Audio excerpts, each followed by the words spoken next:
जरा सोच कर तो देखिए कि जिस पुलिस प्रशासन को आम लोगों की सुरक्षा के लिए बनाया गया है, अगर वही पुलिस प्रशासन अपनी खुद की सुरक्षा नहीं कर पाती है तो भला आम लोगों की सुरक्षा कैसे करेगी। आज की कहानी में एक पुलिस वाली की पत्नी को उसी के घर में घुसकर बड़ी ही बेरहमी तरीके से हत्या कर दिया जाता है, और सबसे बड़ी बात यह कि इस बात की जानकारी किसी को मालूम नहीं चलता है। लेकिन पुलिस जब इस मामले की जांच पड़ताल करती है तो एक ऐसी सच्चाई निकलकर सामने आती है जिसे जानने के बाद हर कोई हैरान रह जाता है। नमस्कार, प्रणाम, मैं आपका भाई, आपका दोस्त अभय, और आप देख रहे हैं द कीप क्राइम। दोस्तों, आज की जो सच्ची कहानी मैं आपको सुनाने जा रहा हूँ, ये सच्ची कहानी है छत्तीसगढ़ की राजधानी रायपुर शहर की। रायपुर का एक थाना पड़ता है अम्मा सिवनी, और इसी अम्मा सिवनी के पुलिस लाइन कॉलोनी का रहने वाला है शिशुपाल सिंह, जो पुलिस कांस्टेबल है, जिसकी तैनाती सुकमा जिले में है। शिशुपाल की पत्नी का नाम है जॉली सिंह। जॉली सिंह जो इसी पुलिस लाइन कॉलोनी में अकेली रहती है।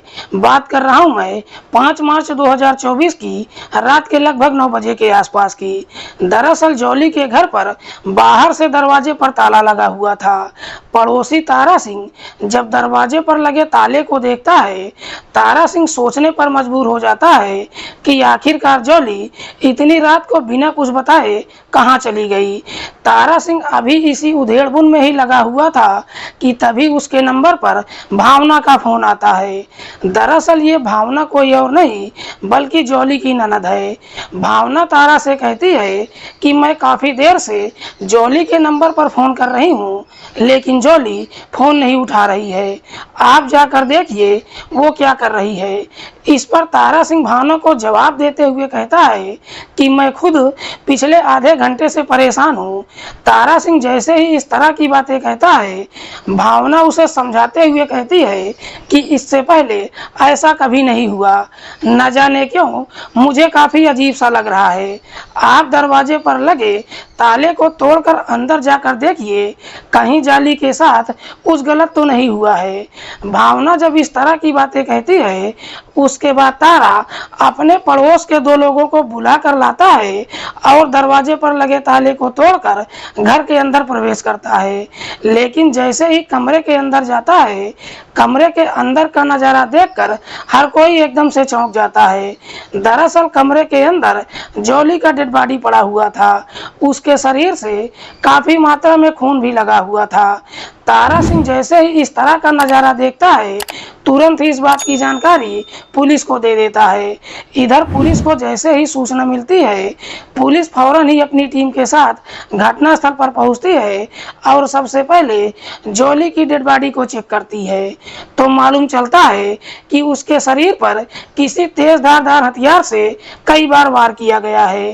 पुलिस जब घटनास्थल का मुआयना करती है तो वहां पर पुलिस को खून से सना एक कैंची, कपड़ा और एक एयर टिकट मिलता है जो रायपुर से मुंबई के लिए बुक किया गया था। पुलिस सबसे पहले डेड बॉडी को अपने कब्जे में लेकर पोस्टमार्टम के लिए भेज देती है। साथ ही साथ इस बात की जानकारी जॉली के पति शिशुपाल को देती है। लेकिन जैसे ही इस बात की जानकारी जॉली की मां सुलोचना देवी और पिता सूरज सिंह को होती है, दोनों थाने पहुंच जाते हैं। पुलिस जब जॉली के माता पिता से पूछताछ करती है तो जॉली की मां सुलोचना पुलिस को जवाब देते हुए कहती है कि साहब, मेरी बेटी की शादी साल 2012 में शिशुपाल से हुई थी, लेकिन शादी के बाद अक्सर पति और पत्नी के बीच में झगड़ा तकरार होने लगा था। दरअसल शिशुपाल मेरी बेटी को तलाक देने वाला था, लेकिन अभी तलाक नहीं हुआ था, इसीलिए शिशुपाल मेरी बेटी को हर महीने 10,000 रुपये खर्च दिया करता था। सुलोचना पुलिस वालों से कहती है कि साहब, मेरी बेटी की हत्या किसी और ने नहीं बल्कि शिशुपाल ने ही किया है। हालांकि सुलोचना जब अपने दामाद के ऊपर आरोप लगाती है, पुलिस इस बात को मानने के लिए तैयार नहीं होती है, क्योंकि जिस वक्त जॉली की हत्या हुई थी उस वक्त शिशुपाल अपनी ड्यूटी पर था। लेकिन फिर भी पुलिस शिशुपाल से लगभग 1 घंटे तक पूछताछ करती है, लेकिन शिशुपाल पुलिस के सवालों का बड़ी ही बेबाकी से जवाब देता है, जिससे पुलिस को पूरा भरोसा हो जाता है कि शिशुपाल ने अपनी पत्नी की हत्या नहीं किया है। इसीलिए पुलिस शिशुपाल से सवाल करती है कि क्या तुम्हारा कोई जानने वाला मुंबई में रहता है। इस पर शिशुपाल कहता है कि नहीं साहब, मैं ऐसे किसी व्यक्ति को नहीं जानता हूं जो मुंबई में रहता है। पुलिस कहती है कि तुम्हारे घर से मुंबई का एक एयर टिकट मिला है जो रायपुर से मुंबई के लिए बुक किया गया है। पुलिस जब शिशुपाल से जॉली के मोबाइल के बारे में पूछताछ करती है तो शिशुपाल कहता है कि साहब मेरी पत्नी के पास मोबाइल भी था, लेकिन पुलिस को घटनास्थल पर जॉली का मोबाइल नहीं मिलता है। लेकिन जैसे ही 2 दिन का समय गुजरता है, एक व्यक्ति थाने में जाता है और पुलिस वालों को एक मोबाइल देते हुए कहता है कि साहब मुझे ये मोबाइल बस स्टैंड पर मिला था। पुलिस जब उस मोबाइल को चेक करती है तो मालूम चलता है कि वो मोबाइल जॉली का ही है। जॉली के घर से जो एयर टिकट पुलिस को बरामद हुआ था, पुलिस जब उस टिकट के बारे में पता लगाती है तो मालूम चलता है कि वो टिकट किसी जय सिंह के नाम पर रजिस्टर्ड है। जय सिंह जो मुंबई का रहने वाला है। पुलिस जब जॉली के मोबाइल नंबर का कॉल डिटेल निकालती है तो मालूम चलता है कि उसमें एक ऐसा नंबर है जिस पर जॉली पिछले कई महीनों से लगातार बातचीत करती आ रही है। पुलिस जब उस नंबर का डिटेल निकालती है तो मालूम चलता है कि वो नंबर जय सिंह के नाम पर ही रजिस्टर्ड है। पुलिस को जैसे ही इस तरह का डिटेल मिल जाता है, पुलिस तुरंत ही अपनी टीम के साथ मुंबई में जय सिंह के घर पर जाती है। लेकिन पुलिस जब वहां पर पहुंचती है तो मालूम चलता है कि जय सिंह बगल की एक कंपनी में नौकरी करता है। पुलिस जब उस कंपनी में पहुंचकर जय सिंह के बारे में पूछताछ करती है तो मालूम चलता है कि जय सिंह पिछले कई महीनों से अपनी ड्यूटी पर नहीं आ रहा है। दरअसल जय सिंह जो मूल रूप से उत्तर प्रदेश के भदोही का रहने वाला है। पुलिस को जैसे ही जय सिंह का एड्रेस मिल जाता है, पुलिस अपनी टीम के साथ उत्तर प्रदेश के भदोही जय सिंह के घर पर पहुंच जाती है, जहां पर पुलिस को जय सिंह मिल जाता है। पुलिस जय सिंह को गिरफ्तार करके थाने पहुंच जाती है और फिर जय सिंह से जॉली की हत्या के बारे में सख्ती से पूछताछ करती है। पुलिस जैसे ही अपनी सख्ती दिखाना शुरू करती है, आखिरकार जय सिंह अपनी सच्चाई कबूल कर लेता है। लेकिन जय सिंह जब इस हत्या की पूरी कहानी बताता है तो वाकई में इसे सुनने के बाद किसी को भी अपने कानों पर भरोसा ही नहीं होता है। दरअसल जॉली और शिशुपाल की शादी साल 2012 में जब होती है, शादी होने के बाद दोनों कभी भी एक दूसरे को पसंद नहीं कर पाते हैं। इसीलिए आए दिन हर रोज झगड़ा तकरार होने लगता है। जैसे ही कुछ साल का समय गुजरता है, आखिरकार शिशुपाल अपनी पत्नी को तलाक देने का फैसला कर लेता है। उसके बाद शिशुपाल अपनी ड्यूटी पर तो रहता है, इधर जॉली अपने घर में अकेली रहती है। लेकिन जॉली जब घर में अकेली रहती है, अपना मन बहलाने के लिए शॉर्ट वीडियो बनाकर सोशल मीडिया पर अपलोड करने लगती है। इधर जैसे ही वो वीडियो मुंबई में रहने वाला जय सिंह देखता है, वीडियो देखकर जॉली को पसंद कर लेता है। दरअसल उसकी आईडी को फॉलो ही नहीं करता है, बल्कि जॉली जब भी वीडियो अपलोड करती है, जय सिंह उसे लाइक के साथ साथ अच्छे अच्छे कमेंट भी करता है। इधर जॉली जब उस कमेंट को पढ़ती है, पढ़कर जॉली को भी अच्छा लगता है। जय सिंह जब बार बार उसकी वीडियो पर कमेंट करने लगता है, एक दिन जॉली उसके कमेंट पर रिप्लाई कर देती है। उसके बाद इसी सोशल मीडिया के जरिए दोनों एक दूसरे से चैटिंग करने लगते हैं। जब दोनों एक दूसरे से चैटिंग करते हैं, दोनों को एक दूसरे की बातें काफी हद तक पसंद आती है। इसीलिए एक दिन जय सिंह जॉली का नंबर मांगता है। जॉली भी अपना नंबर जय सिंह को दे देती है। इधर जैसे ही जय सिंह को नंबर मिल जाता है, उसके बाद दोनों फोन पर एक दूसरे से बातचीत करने लगते हैं और बातचीत करते करते दोनों के बीच में प्रेम प्रसंग शुरू हो जाता है। लेकिन जॉली का जयसिंह के साथ जब प्रेम प्रसंग शुरू होता है, जॉली तो अपनी सारी सच्चाई जयसिंह से बता देती है, लेकिन जयसिंह अपनी सच्चाई छुपा लेता है। दरअसल जयसिंह जो शादीशुदा ही नहीं है, बल्कि उसके 2 बच्चे भी हैं। बातचीत का सिलसिला जब शुरू होता है, एक दिन जयसिंह जॉली से मिलने के लिए कहता है। जॉली भी जयसिंह से मिलने के लिए तैयार हो जाती है।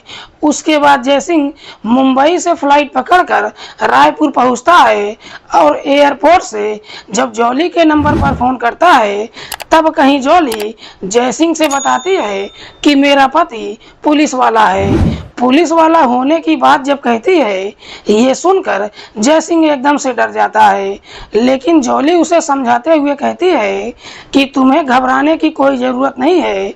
इस वक्त मेरा पति घर पर नहीं है, इसीलिए तुम मेरे घर पर आ सकते हो। जयसिंह जब जॉली के घर पर पहुंचता है और जब अपने सामने से जॉली को देखता है, देखकर इस प्रकार से खुश हो जाता है कि देखते ही उसे गले से लगा लेता है और पहली ही मुलाकात में जॉली के घर के अंदर ही दोनों के बीच में संबंध भी बन जाता है। और एक बार जब यह सिलसिला शुरू होता है, उसके बाद कभी रुकने का नाम नहीं लेता है।